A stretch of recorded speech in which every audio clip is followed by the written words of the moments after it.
Fuisz for Black Girl Nerds.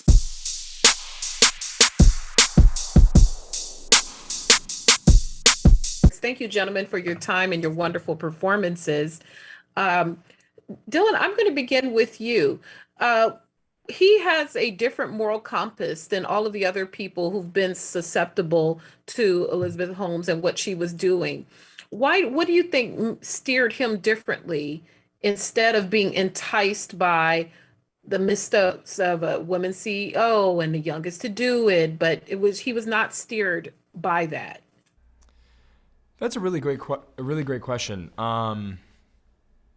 Yeah, I hadn't thought about why. I mean, I feel like, I mean, just the fact that he's just smart and just, I think, a really just good person. But I think that it might have to do with the fact of like all these other people who were so persuaded by her and were so involved, like including George, have been important and powerful figures for so long. And a lot of things are at that point also, I believe, this is my perception of it, but really a lot of it's based in money as well. And I think that Tyler, having no experience, this is his first real job out of college, and also doesn't have really any money of his own besides like his family's money, wasn't able to be persuaded by anything. So I think he actually had he like idolized Elizabeth Holmes because he had these big ideas and aspirations as well, and he felt like he could look up to her. And when he goes in and sees that it's all fraudulent, it's all this sort of facade,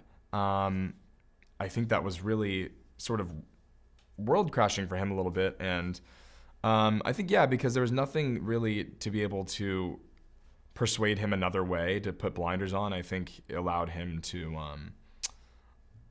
do what was right, which is bring it to everyone's attention that he could. Mm-hmm.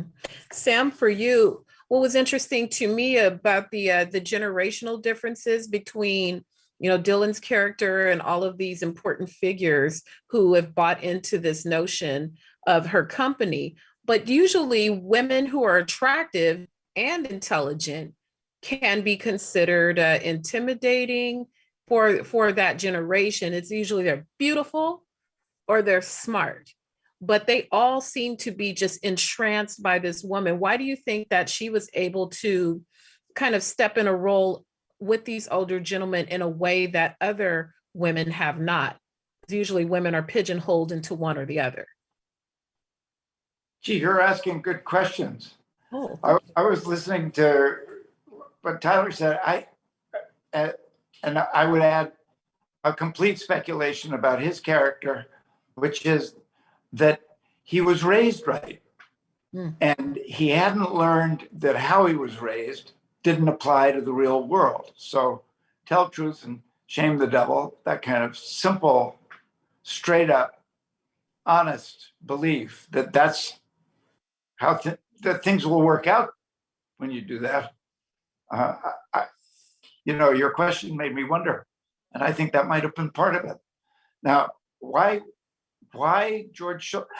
The very thing that you're raising, I think, is part of the answer. That is that if George Shultz was aware of the way women were or often characterized as either pretty or smart, and put them in these boxes, and that's the way they are, he may very well have thought, I am not that person. I am not the person who will put women in these categories. I have a much broader mind than that, and I can hear people who are talented when they show up, no matter whether they're wearing a dress or pants. Mm-hmm. Might have fooled himself. Mm. Yeah, it's fascinating because his family is really progressive. When you look at Tyler and what he is the product of, and he just sees goal, not pretty girl goal, just goal. I think it was more if he was, captivated by the idea of a young person, more of an ageism type of thing, that a young person was able to accomplish this. And it wasn't so much, oh, she's so pretty, I want to go work there. And I love that the both of you raised all those questions for me. Lastly, Sam, and I'll ask you, Sam, first, how much attention, this is still ongoing. She's going to be sentenced pretty soon. This is still something that's in in progress, how much attention will you pay to this when it gets to the sentencing portions? Because right now she's on parole, I think. Well, that will be fascinating to watch, but I just have to say in response to your comment that I think Tyler was bowled over by her when he first saw her. Mm. All the stuff that she had, but he just thought, well, I'll report the mistakes and people will want to straighten it out. He was optimistic. You could call him naive, but thank God. Mm-hmm. Dylan, will this be must-see TV for you, this sentencing and all the things that are coming up with association with this? Because when it's going to come to fruition pretty soon. Yeah, absolutely. I'm very excited is a weird word, but I'm very eager to watch and pay attention. Absolutely. Because it's weird. On one hand, it feels like the story is coming to a close, but it also isn't at all. Like it's just still ongoing. And I'm happy for people like in Tyler's position to be able to feel this sense of real validation now. I know that Tyler said something along those lines publicly. It's just that feeling of being validated when it was such a struggle for him to get anyone to believe him or listen to him, including his grandfather, which is, I think, one of the hardest things in Tyler's life. So, I'm very anxious to just pay more attention, see what's going on. For sure. Well, shout out to Rage Against the Machine. Thank you guys. You guys were marvelous. This is a fantastic show, and I appreciate your time. Thank you. Yeah, thank you. Thank you, Alan, for your time and your amazing performance in this. This is quite a story that really taught me a lot. Oh, good. When I look at Dr. J, what I'm amazed by is all of these people surrounded her and had all this intelligence, were leaders in their fields, but visionaries have this sort of untangible quality that corrals people to follow them. Why do you think that Dr. J was susceptible to that? And if you could kind of articulate, what do you think that quality is that visionary people like this have? What she apparently has in real life, sort of an ethereal presence.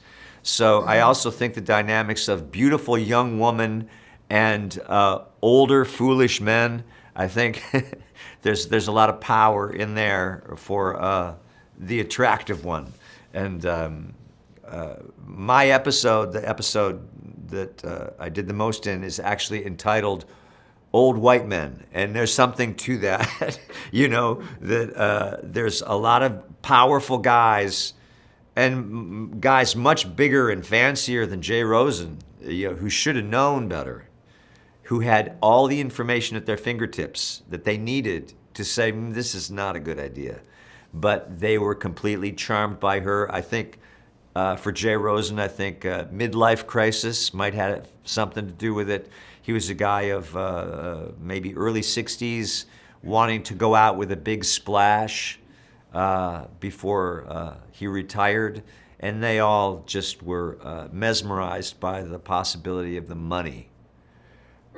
They all just bought into that here's this beautiful young woman who's a visionary, and I think they wanted to believe it as much as she wanted to believe it was going to happen. That, this brilliant young thing is going to transform the world and the medical industry, and we'll all be rich, rich, rich. What really struck me about Amanda's performance is whenever I see these types of stories, even at the core, there's still some type of redeemable quality that makes you think, if just only that little bit can permeate the whole person, but it's totally absent. And no one could see it. When you look at the real person that she's portraying, and Jay and all of these other people who are part of this moment in time, what were your own personal thoughts of this woman and Jay and all these people who were susceptible to her charms and her wisdom? Right. I think, it's a cautionary tale. It truly is a comedy, because you watch otherwise intelligent people do really foolish things, and then hopefully you don't make the same mistakes. But I lost my train of thought. Tell me what you asked me again.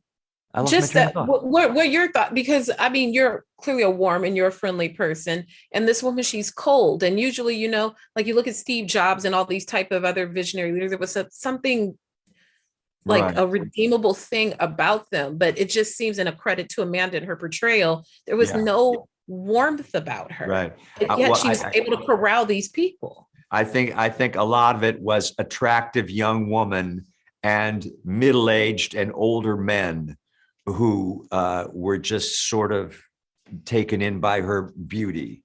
I mean, I do think there's a lot there. And I think they just wanted to. I think they projected their desires onto her daydreams, really. As I prepare to talk with you, see that her sentencing, and there's still things in motion. This is not a far off tale. It's still a very common thing. How much attention will you be paying to that now? Well, The series, all the things yeah. culminating. Well, I want to see what happens with Sunny Balwani. I want to see what happens, to him, and I will be curious to see how she's sentenced. Historically, women have gotten off easier, so to speak, in corporate crimes than have men. But there's so much light on this particular case. I feel, somebody said, "Do you think she should go to jail?" And I mean, theoretically, yes.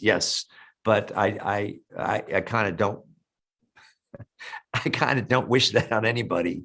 Yeah, But you shouldn't lie, and you shouldn't steal people's money.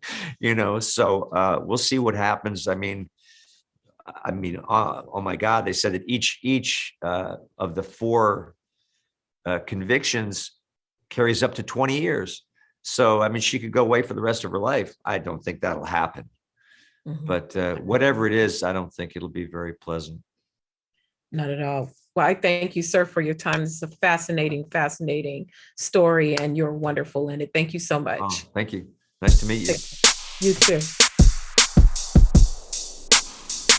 Thank you, Mr. Macy. I appreciate your time and your wonderful performance in the series.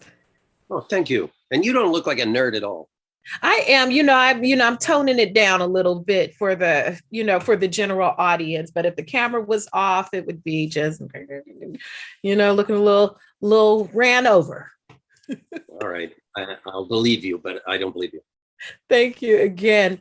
Richard Fuisz is a very interesting character in that there's so many people who are polarized by this young lady who started this company, and they want to throw money at her, and she's woven this kind of almost spell over them.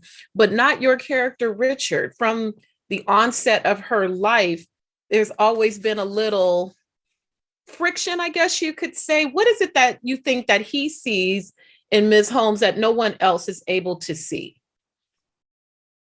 Well, I think large wars have been fought for less, but she grew up next door to him. He knew her as a little kid. And when Stanford decided to build this device and didn't come to him and ask his advice, because that's what he did for a living. He invented devices and made a fortune doing it. He was quite wealthy. He never got over that. He thought that was a slight on her part. And I think he expanded it in his mind that the whole family looked down their noses at him. And so he was determined to expose her. And then as the story unfolds and he knew more and more about this purported device that she was inventing, he thought, I don't think so. So he dedicated his life to bringing her down, and it cost him everything. He lost his wife. It cost him a fortune.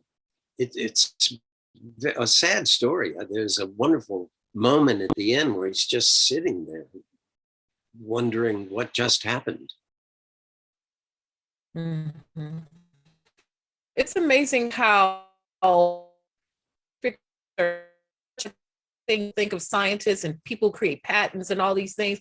Everyone has this sort of perception that it's a bunch of people and with their white coats, and more cutthroat in your research into Richard and to the story and all of these things, were there things that surprised you most just during the discovery process of learning the nuances of all this that transpired? Because we all remember when it happened in the media, it's still happening.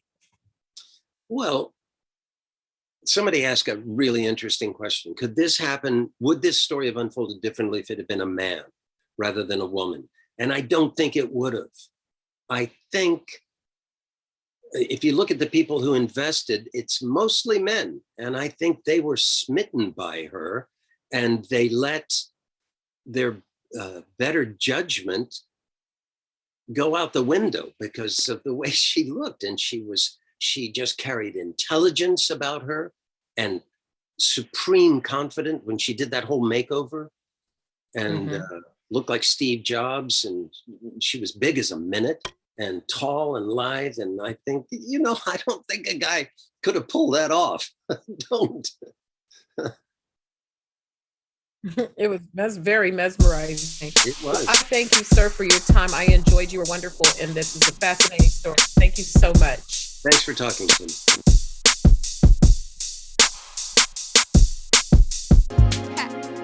Better shake your booties for black girl nerves. Better shake your booties for black girl nerves.